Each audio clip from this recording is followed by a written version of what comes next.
One of my closest friends is an atheist, and I've asked her why she is, and she told me that she's read the doctrines of many theologies, including Christianity, and as soon as she got to the part in the Bible where she read about Adam and Eve, and they said, or it said, that woman shall suffer the pain of childbirth for the sin of Eve. She told me, I stopped reading because I refuse to believe in something that doesn't believe in me. What would be your response to her? Okay. When a person rejects a certain worldview, you have to respect, if they're being honest, why they reject it. And if I were sitting across a table with her, I would think she's a woman with a tender conscience, a woman who has personal worth, and a woman who says, if this is the way I'm described, there's no place for me here. So, if her deduction is correct, one can validate the objection. But if the deduction is incorrect, then she has to change her view. First, she has to know what it is she has adopted while she has rejected something else. When a woman or a man says they are denying the existence of God, what are they affirming in its place? She is actually affirming that this God or religion is not true. Atheism is. But if atheism is true, she has no value. If atheism is true, there's not even a point of reference for her worth. We are the product of primordial slime.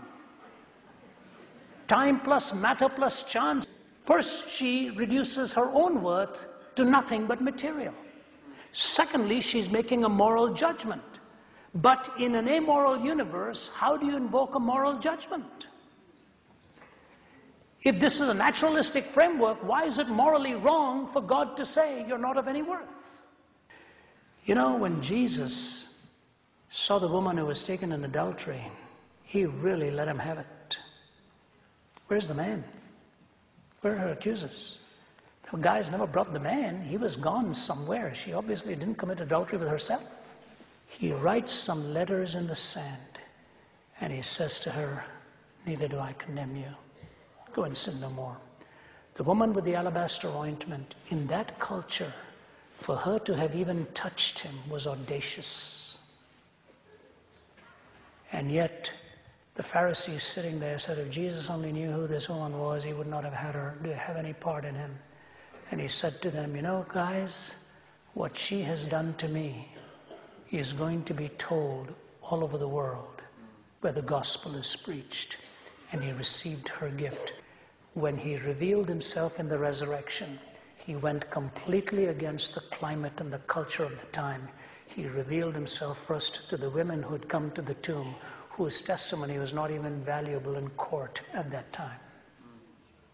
So if you see the special place he gives to womanhood, when you see him highlighting people like Sarah, people like Ruth, people like Deborah, and in the New Testament, names of Mary and all writ large, you see that he tells a man to love a woman the way Christ loved the church. That is the greatest compliment he ever paid you or me, that you were as valuable and you are as valuable as humanity is to him.